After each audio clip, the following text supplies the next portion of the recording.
The battle between good and evil. It isn't a metaphor, but something happening all around you. In this episode, we uncover the truth about exorcism behind religion, exploring what really gives dark forces power and how ordinary people can stand against them. Hi, and welcome to the U World Order Showcase podcast, where we feature life, health, transformational coaches, and spiritual entrepreneurs stepping up to be the change they seek in the world. I'm your host, Jill Hart, the Coach's Alchemist, on a mission to help coaches and entrepreneurs amplify their voice, monetize their mission, and get visible. If you're ready to start attracting premium clients without chasing algorithms or hunting people down like a banshee on a mission, head over to coachesalchemist.com and schedule your free client acquisition audit. It's the first step in building a business where your clients seek you out rather than you having to hunt them down. Today, we are chatting with Edgar Rac. Edgar is the founder of the School of Exorcism, has devoted over 15 years to the study and practice of exorcism and demonology. His academic journey spans Israel, Lithuania, the UK, and the USA, culminating in a PhD level research that challenges traditional religious views on exorcism. Rather than relying on ritual or superstition, his approach is grounded in pure biblical study and practical understanding of spiritual warfare. Having performed exorcisms for the past 8 years, Edgar now teaches others how to identify, confront, and overcome spiritual forces through his groundbreaking School of Exorcism community on School. Welcome to the show, Edgar. As I was mentioning before, I've been really looking forward to this conversation. Yes, me too. Me too. Thank you for having me. Yeah. So, what's the most significant thing, in your opinion, as individuals we can do to make an impact on how the world is going? Well, I will probably answering from my perspective as an exorcist. It's understanding the difference between, the seen and the unseen, and how there are forces beyond what the eyes can actually see.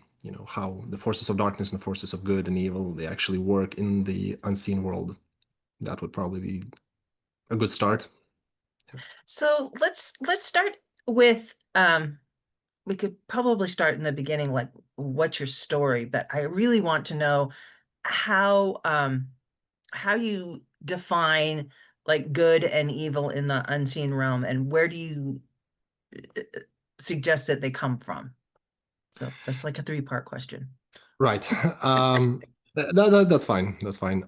So obviously, as a believer myself, as a Christian, I believe in, when I say forces of good, I believe in God, in Jesus Christ, in the forces of angels, in hierarchies of angels. So there's not just, one type of angels that we usually see in pictures and, in religious icons, but and the same goes for the demonological hierarchy. And there are way more demonological categories of demons, of evil spirits, and that we should be aware of. So, yeah. I think it's interesting. I've studied the Bible quite a bit in the extra biblical scriptures. Um, and it struck me how many different categories of these different beings there are in these communities, the good guys and the bad guys. Um, it- you just read through Ezekiel, it's like, oh, Exactly. that's kind of weird. They're not the little lovely people. I think the seraphs are actually the ones that look like humans with wings, but A little all bit, the yeah. rest of them are like they're weird looking. They're weird, yeah. And that's the reason why whenever an angel appears in the Bible, the first thing he says, it's don't be afraid, because when You're you actually not. see them, yeah, you're gonna be scared. Yeah. Yeah. Uh, and I think people back then were more connected to the spiritual realm because they didn't have electricity. So, they were closer to nature, the way we were sort of designed to function. That's absolutely true. They believed in, well, a lot of stuff they believed in is, of course, nonsensical in today's world. But yes, they believed in a lot of things that today we find completely crazy. For example, they believe that stars are divine entities and they're not just, what they are. So they believed in everything, for example, that was happening in their lives had a spiritual meaning to that, whether that's a disease, an illness. Today we call it luck, for example, or we have a medical explanation for whatever is happening to our bodies. Or, for example, in our lives. Well, I was lucky to win the lottery. Well, in the minds of ancient Israelites, that would have connected immediately to the unseen world and to the either the divine or the demonic. So yeah, you're absolutely right. And winning the lottery isn't always like a blessing either. A Oh, lot of times absolutely. people Well, people experience things in this realm that, you know, is it is it something that's really positive for you, or is it just a different kind of experience that you're having? oh no, absolutely. You're right. Because there's this phrase that Christians like to use that God works in mysterious ways. And yes, that is true, but what we're missing out is that Satan also works in mysterious ways. And the problem with a lot of Christians and churches is that we dismiss the idea of demons, Satan, and demonology altogether. We just try to ignore it as if it doesn't exist. Well, you I also grew up as I was also a former boxer, and the one thing that my coach taught me is that you can never win a fight unless you know your opponent, unless you know your enemy. And so Christians try to pray, read the Bible, but if you won't have discernment as to how Satan and demons work and what they actually do, you will be misled one way or the other. So yeah, just So how do they work? Well, as you've already mentioned, Jill, I've been performing exorcisms for the last 8 years, and then I had to take a break because, well, it took a toll on my mental health a little bit. This line of work, because there were more than 200 exorcisms done in the span of 8 years, and during that time, I've seen a lot. Now, I'm gonna get to your question. I'm just kind of setting up Hey, the good, stage you're so far, good. You're good. and whenever I introduce myself as an exorcist or a demonologist, usually people associate that with being a priest or a pastor, or a bishop. So no, my line of work was always only directed towards research, biblical research, extra biblical research, research of demonology in ancient manuscripts, etc. And demons work in ways that we can't fully actually even figure out. For example, I was once called to a home where a Christian lady was experiencing paranormal events in her home. And she was living alone. She didn't have any cats, dogs, so that's off the table immediately because people usually try to find explanations for the paranormal. So that's not what was happening. And she had a picture given to her by her friend that pictured an angel in black background. Okay, it was a really beautiful man, an angel, a white angel.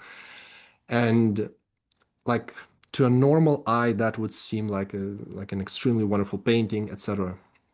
But underneath that angel there were in small letters there were these words written: I am the one who brings light. Now, for someone who knows Latin, Lucifer is translated as the bearer of light. And I was like, huh, that's interesting. So Satan and demons, they try to find whatever ways possible just to get to a person.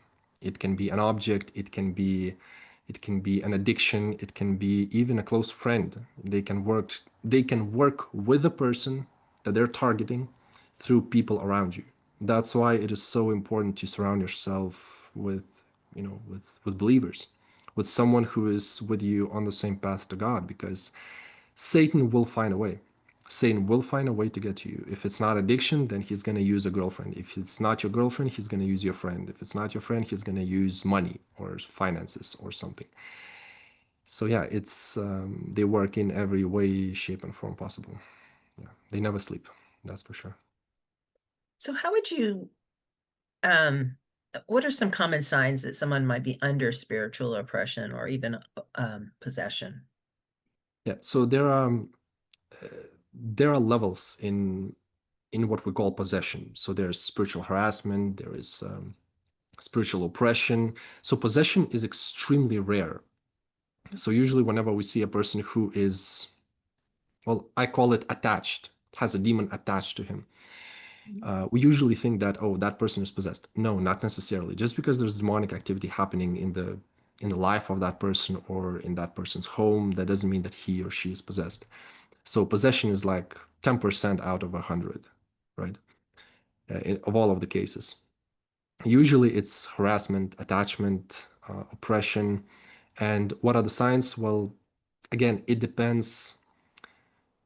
And that's what my research led me to, because there is no one pattern in which they work. Like, yes, whenever there's possession involved, like the actual possession, yes, there's always a pattern. They always speak in different tongues, objects moving, cursing, swearing, like aggression to the Holy Bible or the prayer, etc. But whenever there's harassment or oppression happening in the life of the person, like for example, objects moving, or you're all of a sudden you have an addiction to something, or financial collapse, or on the contrary, financial, you're gaining financial freedom finally in your life, that may not necessarily also be from God. So there is no one specific pattern that they follow, because for every single person it's different. For one, it's alcoholism. For the other, it's abandoning the faith or distancing yourself from the faith simply because you found a new group of friends or a girlfriend or a boyfriend. And so, yeah, Satan works in different ways when it comes to harassment and oppression. So it depends on the person. Again, there can be millions of ways. But once we get to the possession, yes, there are clear signs how to know if the person is possessed or not. Yeah. I don't know if I answered your question, Jill. It's just You did, super sort of. broad. Yeah. Um, so how would somebody know if they needed an exorcist, or if you would, or what would lead somebody to want to join your community, for example? So yeah, in my community, I made a series of videos, and those are really long videos, where I explained the research, the detailed analysis of how possession works, how demonology works, how exorcism actually work. Because here's the misconception that we have. A lot of people, and when I say a lot of people, a lot of Christians, whenever I talk with them about exorcism, they immediately think, well, I'm not a pastor, I'm not a priest, I'm not supposed to be doing that. Well, in the Bible, you don't have to be quote unquote qualified to do that. You don't have to finish a degree to be an exorcist. This is not how an exorcism works. It's not like there's a very specific group of people that are exorcists. No, if you're a Christian, you can be an exorcist. Of course, I'm not saying you don't have to, research it a little bit for yourself, but the degree doesn't make you an exorcist, right? So that's what I found out during 15 years of so I devoted the best years of my life basically to this. So the last 15 years, this was one of the conclusions that my research has led me to, that absolutely anyone who believes in God, who believes in Christ, can be an exorcist. Because if somebody says otherwise, they are simply contradicting the Bible. And there's no evidence in the Bible that a person who believes in Christ, a person who is a genuine believer, cannot perform an exorcism.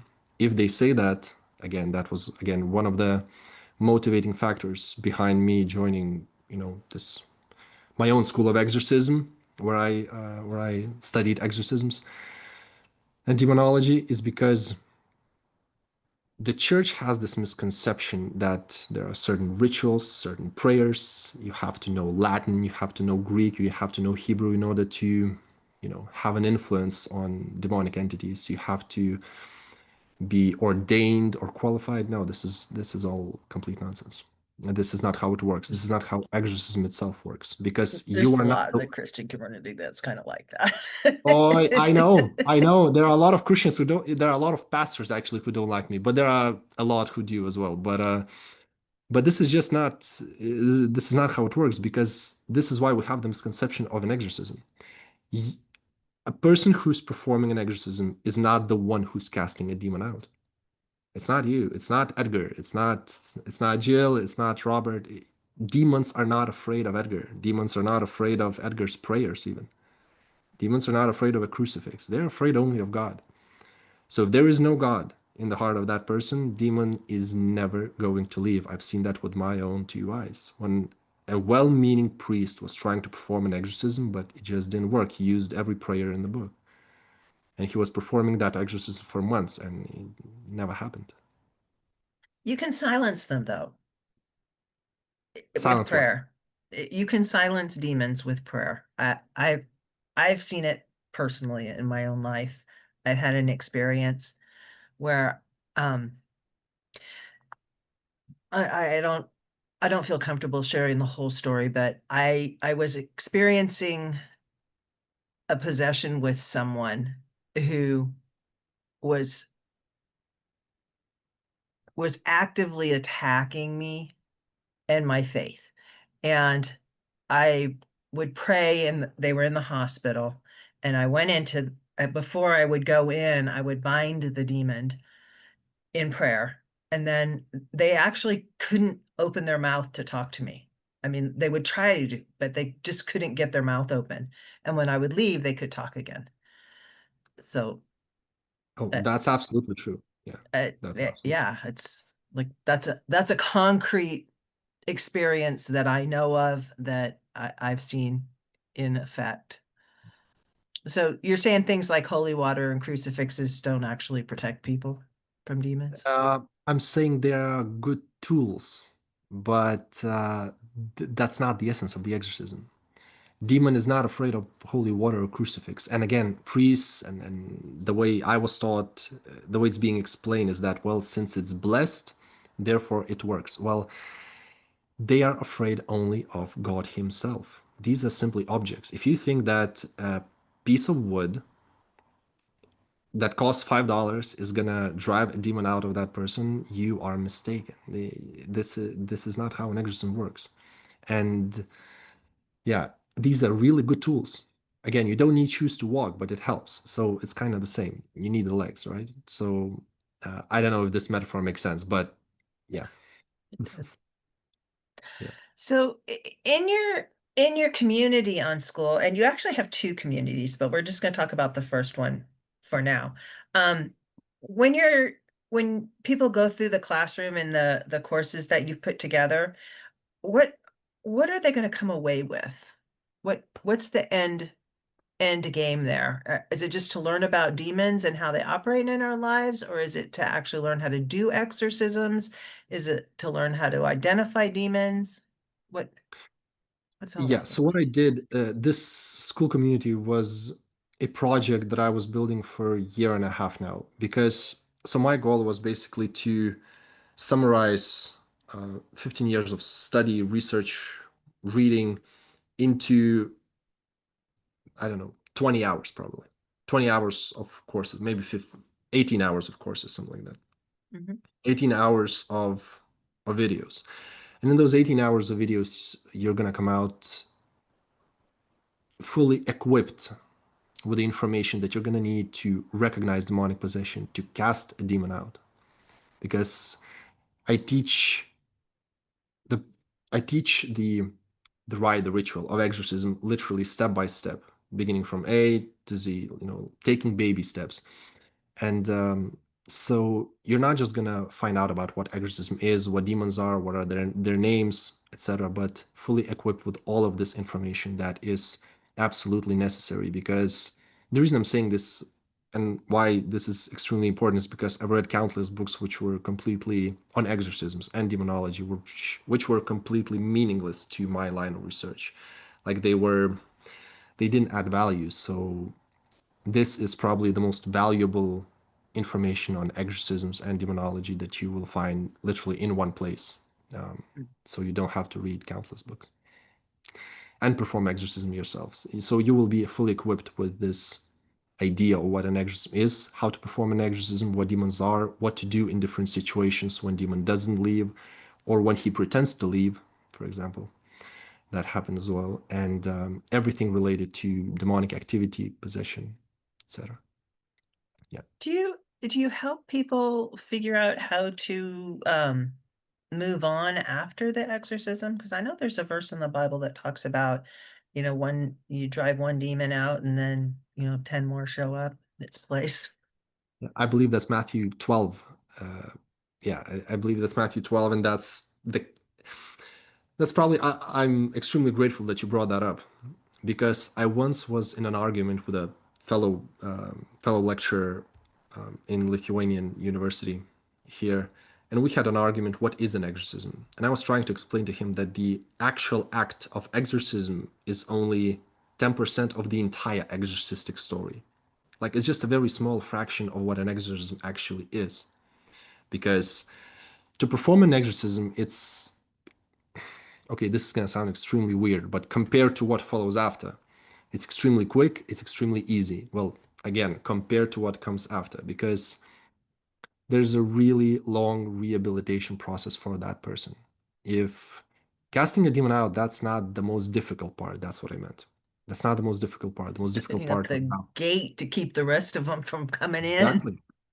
And if the person was an unbeliever, for example, he first has to build that gate. He has to build his faith, the reading, the prayer, the community, the church, abandonment of the sinful life he was living in, because that's probably the sinful life is one of the many ways in which you can attract a demon into your house. It can be through your repetitive sin. It can be through, again, through an object, through a person, through anything. But sin is one of them, definitely. And so, Jeez. yeah, so this rehabilitation process is probably even more important than the exorcism itself, because even if exorcism is successful, but the person does nothing, after that, it's going to be worse. Yeah, it's Do true. you think that demons um attack people? And I really do think that they attach themselves to people in order to get some benefit. What do you think that that is? Or do you see it that way, or do you see it a different way? What's the end goal for the demon? Yeah, the end goal for the demon would be always to destroy that person's life and faith as much as possible in as many ways as possible. So the reason I'm saying this is because, and there are many ways to destroy a life. You can destroy your life through success. You can destroy your life through abundance of money. You can destroy your life through lack of money, through laziness, through addiction, again, through anything. You name it. There are millions of ways. Now, the most important thing for them is to see the person's body and soul fall. And that's probably the only end goal that I can think of. I mean, it summarizes all of the other end goals that they may have, but to distance them from God. I've seen families, couples get divorced, children being abandoned simply because of possession, simply because of demonic attachment or harassment in that house and that family. So, yeah, they come to kill and steal, metaphorically. But yeah, kill your So faith, kill your from joy, kill your family. Yeah, from your from your perspective as a believer, do you think your purpose here in this realm is to um I know it's to do the will of God, but in the bigger picture, the will of God has a will for everyone's life. of course, And if a demon gets involved in this and they stop them from being able to fulfill their purpose here. Like we all come here with a purpose that we're kind of like a mandate. You're supposed to do what you're supposed to do. of Um, course, and then when demons come along, they pull you off of that path. So in the big tapestry of life, there's this hole where you're not doing what you were supposed to be doing. So that if you get enough demons, then the beautiful tapestry that was created is all moth-eaten. exactly, exactly. And this is again another extremely interesting topic because Um, I always like to disagree with people in churches. I used to work as a pastor as well for a couple of years. So in churches, I always had these debates when people would justify their mistakes or their bad decisions or their sin by saying, well, I don't know what God has in store for me. Maybe it's part of God's plan. Listen, God's plan doesn't include you sinning. God's plan doesn't include you cheating on your wife or getting a alcohol addiction. That's definitely not God's plan. If it is, then I'm reading the wrong Bible. But what we're missing out in the Bible is that God can turn that bad situation that you found yourself in into something good. That doesn't mean he brought you to that situation. And who brings us to that situation is, of course, us, because we can make bad decisions on our own pretty well without demons getting involved. So that's one thing. It doesn't have to be like, we always blame the demons for our bad decisions or for our sins. No, we make the conscious decision to do that always, whether to sin or to do something bad. And yeah, so whenever demons get us out of that path that you described, Jill, of our purpose, of God's will, then God, of course, that wasn't God's initial plan, but He uses that situation where we are now at and turns that into something good if we turn back to God. And hopefully we will. Hopefully we do. That kind of brings up the another point, because I do know many people that profess to be Christians, and they use it as an excuse. I'm not perfect. Well, you can try better Yeah, than you're trying now. Um, yeah, my experience is generally, and this is mostly among pastors and their wives, that they want to be the center of attention and God's kind of an afterthought.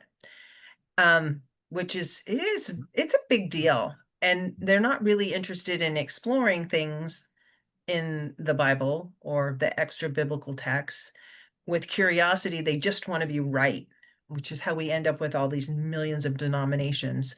Um, and everybody believes something slightly different. I'll use the same names, but it's like y'all aren't talking about the same things. right.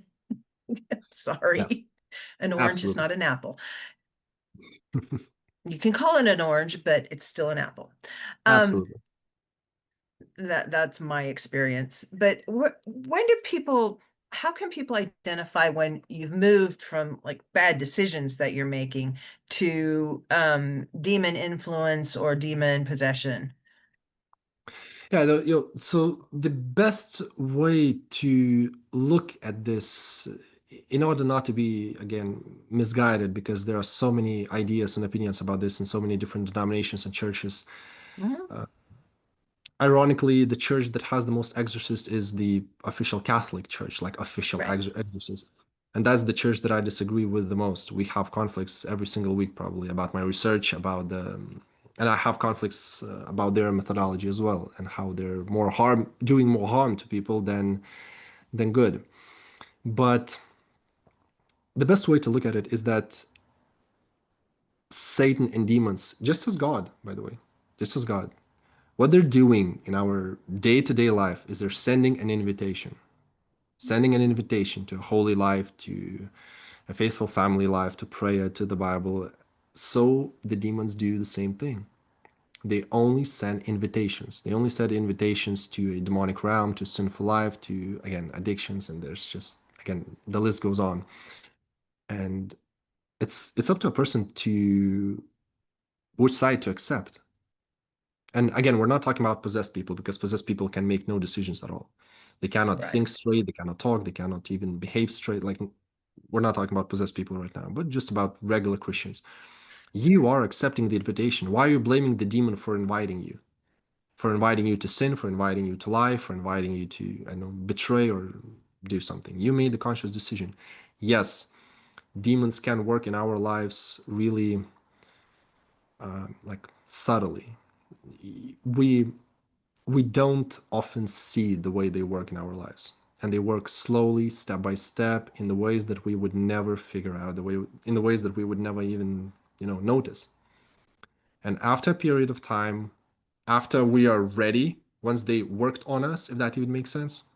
Mhm. For example, I once had a conversation with an exorcist who had a conversation with the demon, and he asked the demon, for how long have you been working in this person's life before actually possessing him? He said, well, it was around 10 years, I think. So when we imagine demons working in our lives, we think something instant, something dramatic, you know, mugs flying all around the place. No, they're working in an invisible way, slowly, step by step, making progress like a snowball effect, until until the fruit is ready. So yeah. I have a friend who equates demons with like parasites that they attach to us, just like parasites attach to us. And we all have parasites, whether you want to admit to it or not. Of They're course. there. Demons are always there.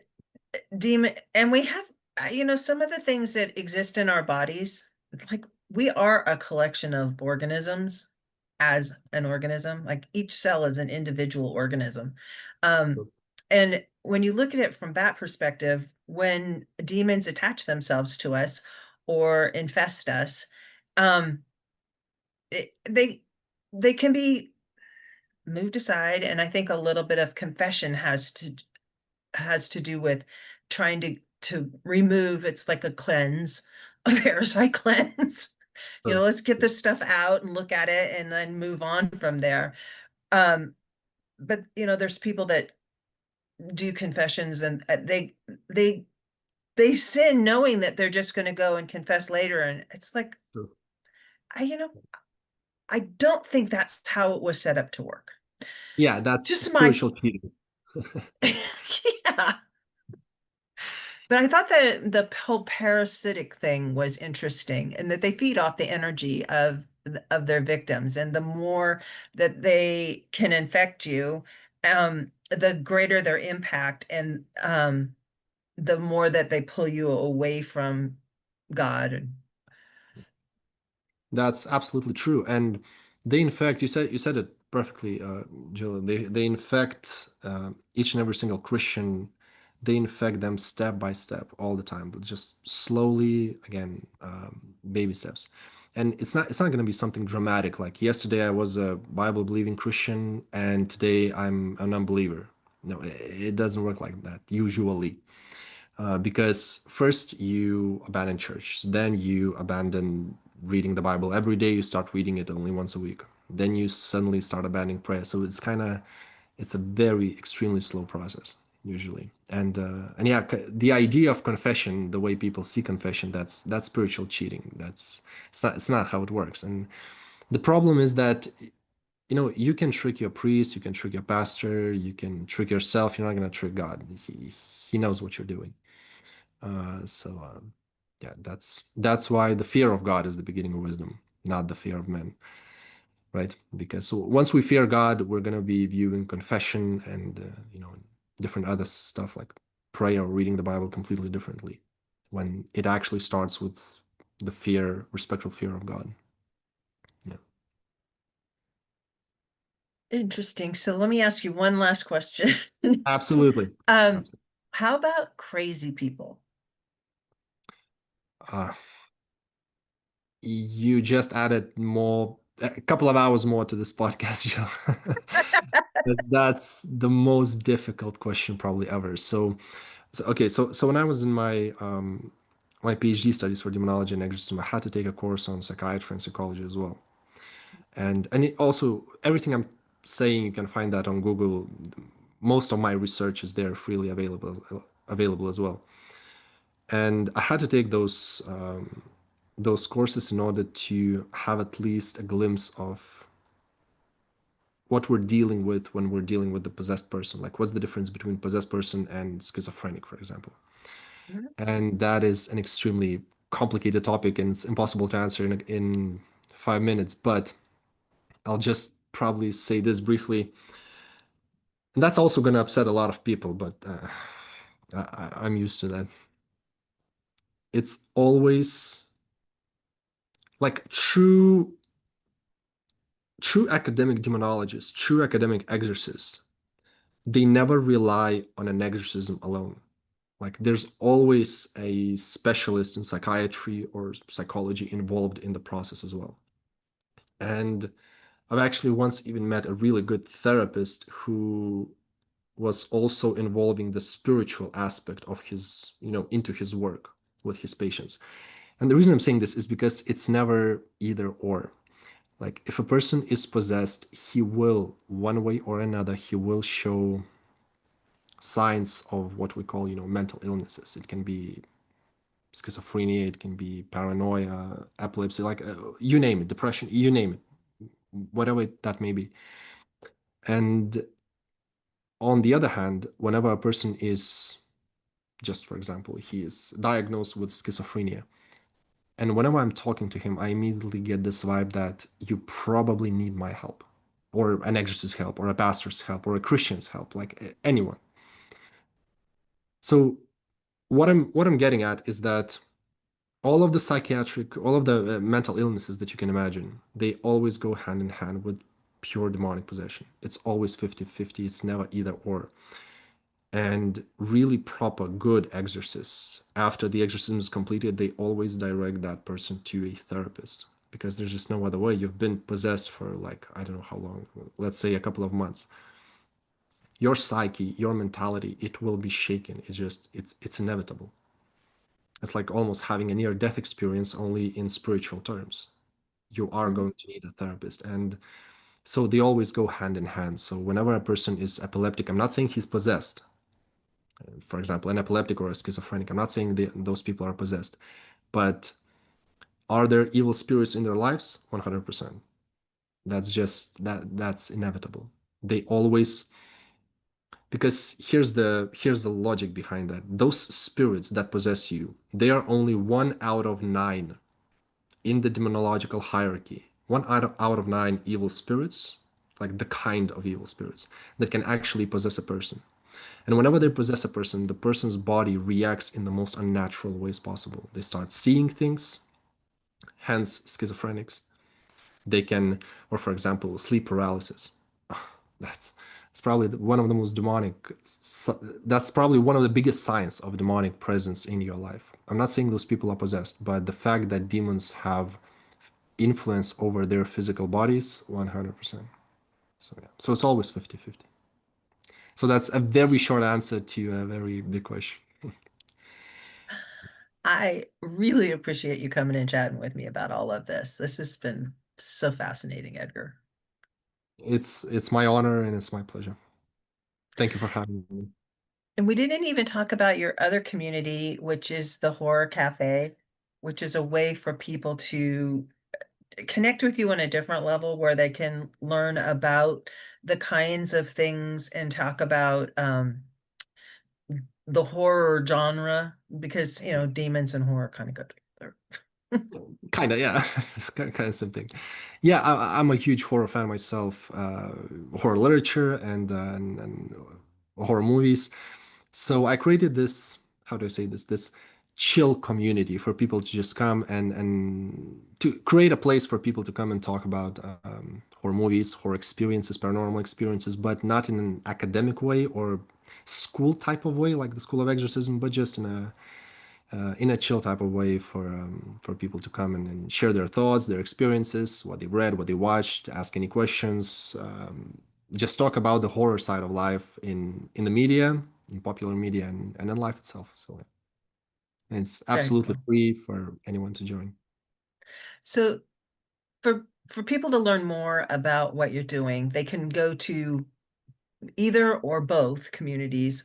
The exorcism is called school community is called school.com/ School of Exorcism, correct? And then the second community, which is the just everybody come and chat about the Horror. horror in the world. Yeah. No politics, please. Oh, no, It's forbidden. some Although people that's would the look at biggest that as horror. horror. I just had to like put it out there. That would be school.com/ horror cafe. That's And correct. I want to thanks for tuning in with us today to the You World Order Showcase podcast. If you're ready to amplify your voice, monetize your mission, and start attracting premium clients, your next step is simple. Head to thecoachesalchemist.com and schedule your free client acquisition audit. Be sure to join us for our next episode as we share what others are doing to raise the global frequency. And remember, change begins with you. You have all the power to change the world. Start today and get visible.